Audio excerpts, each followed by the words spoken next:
नमस्कार, मैं शिक्षा मिश्रा मध्य प्रदेश के सुप्रभात न्यूज में आपका स्वागत करती हूँ। दोस्तों, मध्य प्रदेश की तमाम फटाफट खबरों को जानने के लिए हमारे चैनल को सब्सक्राइब जरूर करें। साथ ही कमेंट सेक्शन में जरूर बताएं कि आप मध्य प्रदेश के किस जिले से हमारे न्यूज को देख रहे हैं। तो चलिए शुरू करते हैं खबरों को, जानते हैं आज के मुख्य समाचार। तकनीकी दिक्कत से प्रधानमंत्री फसल बीमा कराने में हो रही परेशानी, केंद्र ने बढ़ाई तारीख। प्रदेश के किसानों को बीमा कराने में दिक्कत हो रही है। दरअसल राज्य सरकार ने फसल बीमा योजना का पोर्टल और भुइया पोर्टल को जोड़ दिया है। इसके बाद कुछ भूमि का रिकॉर्ड मैच नहीं होने से बीमा नहीं हो पा रहा है। इससे बीमा कराने में दिक्कत आ रही है।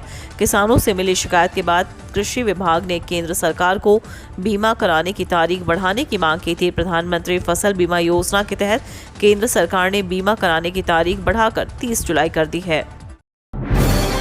मूंग खरीदी के लिए फिर से रजिस्ट्रेशन, बारिश से मंडी में कामकाज कमजोर। प्रदेश सरकार ने एक बार फिर से मूंग की सरकारी खरीद के लिए रजिस्ट्रेशन शुरू करने की घोषणा कर दी है। 18 जुलाई से प्रदेश में मूंग किसानों का रजिस्ट्रेशन होगा। सरकार ने 7,275 रुपये क्विंटल की दर से खरीदी का ऐलान किया है। उल्लेखनीय है कि इससे पहले भी सरकार मूंग खरीदी के लिए पंजीयन कर चुकी है। हालांकि अब तक खरीदी की तारीख घोषित नहीं हुई। सरकारी खरीदी शुरू कब होगी, इस पर अब भी असमंजस है। हालांकि बाजार का मानना है कि इससे किसानों और बाजार की मनोवृत्ति पर असर पड़ेगा। किसान माल रोकने में जुट जाएंगे, कमजोर दामों पर माल नहीं बेचेंगे। हजारों कर्मचारियों को बड़ा तोहफा फिर मिलेगा, इस भत्ते का लाभ, खाते में आएंगे इतनी राशि। हजारों रेल कर्मचारियों के लिए खुशखबरी है। कर्मचारियों को जल्द रात्रि भत्ता मिलने वाला है। कर्मचारी संगठन की मांग के बाद वित्त मंत्रालय ने इस पर अपनी मुहर लगा दी है। जल्द ही रेलवे बोर्ड से भी आदेश जारी हो जाएगा। भत्ते की रकम 7 से 8 हजार रुपए तक होगी। केंद्र सरकार ने किया एमपी को पुरस्कृत, खनिज क्षेत्र में हासिल की उपलब्धि। केंद्र सरकार ने मध्य प्रदेश की शिवराज सरकार को खनिज के क्षेत्र में उत्कृष्ट कार्य करने के लिए पुरस्कृत किया है। मध्य प्रदेश के खनिज साधन मंत्री बृजेंद्र प्रताप सिंह को यह पुरस्कार केंद्रीय गृह मंत्री अमित शाह, केंद्रीय खान मंत्री प्रहलाद जोशी तथा केंद्रीय राज्य मंत्री राव साहेब दानवे पाटिल द्वारा प्रदान किया गया। आज प्रदेश के खनिज साधन मंत्री बृजेंद्र प्रताप सिंह ने खनिज क्षेत्र में उत्कृष्ट कार्य के लिए प्रदेश को केंद्र सरकार द्वारा प्रदान की गई ट्रॉफी और पुरस्कार मुख्यमंत्री शिवराज सिंह चौहान को भेंट किए। मुख्यमंत्री को मंत्रालय में मंत्री परिषद की बैठक में ये ट्रॉफी भेंट की गई। शिवराज कैबिनेट की बैठक संपन्न, पद सृजन, सीट वृद्धि सहित किसानों, स्ट्रीट वेंडर्स के लिए कई अहम निर्णय, मिलेगा लाभ। मध्य प्रदेश में शिवराज कैबिनेट की बैठक आयोजित की गई, जिसमें कई महत्वपूर्ण फैसले पर मुहर लगी है। दरअसल स्ट्रीट वेंडर आत्मनिर्भर निधि योजना में स्टाम्प शुल्क की छूट दी गई है। यह मध्य प्रदेश सरकार की महत्वाकांक्षी योजना में से एक है। शहरी पथ विक्रेता को सरकार बैंक से अपनी गारंटी पर 20,000 रुपए की कार्यशील पूंजी ऋण के रूप में उपलब्ध करवाएगी। इसके लिए पात्र हितग्राहियों को मात्र 10 रुपए स्टाम्प शुल्क देना होगा। शिक्षकों की नियुक्ति में देरी, पढ़ाने के लिए आधा दर्जन विभाग रखेंगे अतिथि शिक्षक। बैकलॉग और नियमित शिक्षकों की नियुक्ति को लेकर देवी अहिल्या विश्वविद्यालय में प्रक्रिया काफी धीमी चल रही है। साल भर बीतने के बावजूद उम्मीदवारों के लिए साक्षात्कार रखना तो दूर, बल्कि विश्वविद्यालय ने पैनल तक नहीं बनाई है। इस बीच नया शिक्षा सत्र भी शुरू हो चुका है। विभागों ने विद्यार्थियों की कक्षाएं लगाने के लिए अतिथि शिक्षकों को रखने जा रहा है। करीब आधा दर्जन विभाग ने विज्ञापन निकाला है। बायोडाटा बुलाए जा रहे हैं। अतिथि शिक्षकों की भर्ती प्रक्रिया अगले सप्ताह तक खत्म करना है। छतों, परिसरों और बिजली उत्पादन करने वालों की संख्या 5,650 पहुंची। पश्चिमी मध्य प्रदेश और सौर ऊर्जा यानी ग्रीन एनर्जी की ओर लोगों का रुझान बढ़ता जा रहा है। अब इस तरह से बिजली का अपने परिसरों, छतों से उत्पादन करने वालों की संख्या बढ़कर 5,650 हो चुकी है। मध्य प्रदेश पश्चिम क्षेत्र विद्युत वितरण कंपनी इंदौर के प्रबंध निदेशक अमित तोमर ने बताया कि नेट मीटर लगाकर उपभोक्ता अपनी छतों या परिसर के अन्य स्थानों पर सोलर पैनल्स लाकर बिजली उत्पादन कर रहे हैं। जुलाई के पहले सप्ताह में इसकी संख्या बढ़कर 5,650 हो गई। औद्योगिक परिसर, बड़े कॉलेज, बड़े बंगले वाले उपभोक्ता छतों के साथ ही खाली जमीन पर भी बिजली उत्पादन कर नेट मीटर के माध्यम से लाइनों में प्रवाहित कर रहे हैं। 23 और 24 जुलाई को भोपाल में होगी राज्य स्तरीय यूथ महापंचायत। आत्मनिर्भर मध्य प्रदेश में युवाओं की भागीदारी सुनिश्चित करने और नेतृत्व कौशल विकसित करने के लिए 23 और 24 जुलाई को भोपाल में यूथ महापंचायत होगी। इसमें प्रत्येक जिले से युवा हिस्सा लेंगे। महापंचायत की तैयारी को लेकर मुख्यमंत्री शिवराज सिंह चौहान ने समीक्षा की। इस दौरान उन्होंने अधिकारियों को निर्देश दिए कि अधिक से अधिक युवाओं की भागीदारी सुनिश्चित की जाए। ईपीएफ पर 7 लाख तक का बीमा, लोग अनजान।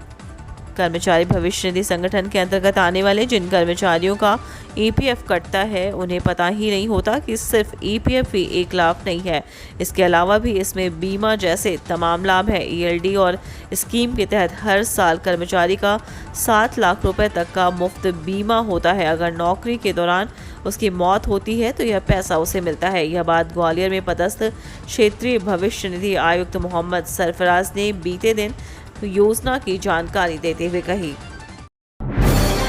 मध्य प्रदेश के औद्योगिक क्षेत्र में अब ई नीलामी से मिलेंगे भूखंड। प्रदेश में निवेश को बढ़ावा देने के लिए सरकार अब निवेशकों को अधिक सुविधा उपलब्ध कराएगी। औद्योगिक क्षेत्र में भूखंड पहले आओ पहले पाओ की जब ई नीलामी के माध्यम से आवंटन किए जाएंगे, इससे पारदर्शिता बढ़ेगी और प्रतिस्पर्धा होने से सरकार को राजस्व भी अधिक प्राप्त होगा।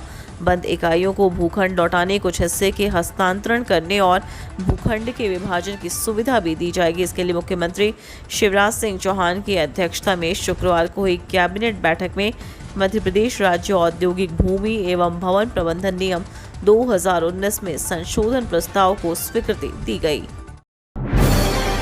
टॉप विश्वविद्यालय कॉलेजों की लिस्ट जारी। जेएनयू जामिया टॉप 3 में शामिल, टॉप 5 से बाहर हुआ बीएचयू। वर्ष 2022-23 के लिए भारत के कॉलेज और विश्वविद्यालय की NIRF विश्वविद्यालय रैंकिंग जारी कर दी गई है। इस रैंकिंग में एक तरफ बीएचयू को झटका लगा, वहीं दूसरी तरफ जेएनयू जामिया शीर्ष पर अपनी जगह बनाने में कामयाब रहा है। केंद्रीय शिक्षा मंत्री धर्मेंद्र प्रधान ने आज राष्ट्रीय संस्थागत रैंकिंग फ्रेमवर्क रैंकिंग 2022 जारी की है। सूची अब रैंकिंग प्लेटफॉर्म के आधिकारिक वेबसाइट nirfindia.org पर उपलब्ध है। भारतीय विज्ञान संस्थान बेंगलुरु भारत का सबसे अच्छा विश्वविद्यालय है। IIT मद्रास इस साल भी समग्र शैक्षणिक संस्थानों और इंजीनियरिंग श्रेणियों में अपना नंबर 1 स्थान बनाए रखने में कामयाब रहा। शिवराज कैबिनेट ने मध्य प्रदेश भू राजस्व संहिता संशोधन विधेयक 2022 को दी मंजूरी, विधानसभा में होगा पेश। राजस्व मंडल ग्वालियर में प्रस्तुत प्रकरणों की सुनवाई तथा निराकरण अब एकल सदस्य की जगह राजस्व मंडल के 2 या 2 से अधिक सदस्यों के खंडपीठ द्वारा की जाएगी। मध्य प्रदेश सरकार ने बीते दिन एक महत्वपूर्ण निर्णय लेते हुए मध्य प्रदेश भू राजस्व संहिता संशोधन विधेयक 2022 को विधानसभा के मानसून सत्र में प्रस्तुत करने की मंजूरी प्रदान कर दी है। मुख्यमंत्री शिवराज सिंह चौहान की अध्यक्षता में संपन्न हुई कैबिनेट की बैठक में इस प्रस्ताव को मंजूर कर दिया गया। एनडीए की राष्ट्रपति उम्मीदवार द्रौपदी मुर्मू भोपाल पहुंची, हुआ भव्य स्वागत। एनडीए की राष्ट्रपति उम्मीदवार द्रौपदी मुर्मू बीते दिन मध्य प्रदेश की राजधानी भोपाल पहुंचे। स्टेट हैंगर पर सीएम शिवराज के साथ बीजेपी प्रदेश अध्यक्ष वीडी शर्मा, मंत्री विश्वास कैलाश सारंग ने उनका आत्मीय स्वागत किया। इस दौरान राष्ट्रीय महामंत्री कैलाश विजयवर्गीय, प्रदेश प्रभारी मुरलीधर राव, केंद्रीय मंत्री प्रहलाद पटेल समेत तमाम बीजेपी नेता उपस्थित रहे। वहीं उनके स्वागत में आयोजित कार्यक्रम में जनजातीय रंग नजर आए। उम्मीदवारों के लिए महत्वपूर्ण अपडेट जाने। संभावित तिथि शिक्षक भर्ती परीक्षा के लिए पैटर्न और नियम में बदलाव। सीबीएसई छात्र एक तरफ बेसब्री से कक्षा 10वीं और 12वीं के परीक्षा परिणाम की घोषणा कर रहे हैं, वहीं दूसरी तरफ सीटेट 2022 के लिए भी उम्मीदवार लंबे समय से प्रतीक्षा में हैं।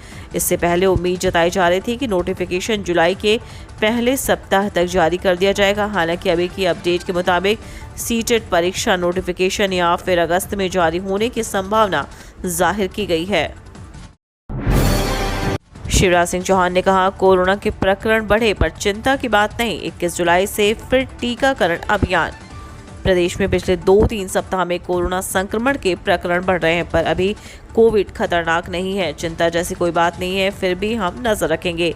21 जुलाई से फिर टीकाकरण के लिए महाअभियान चलाया जाएगा।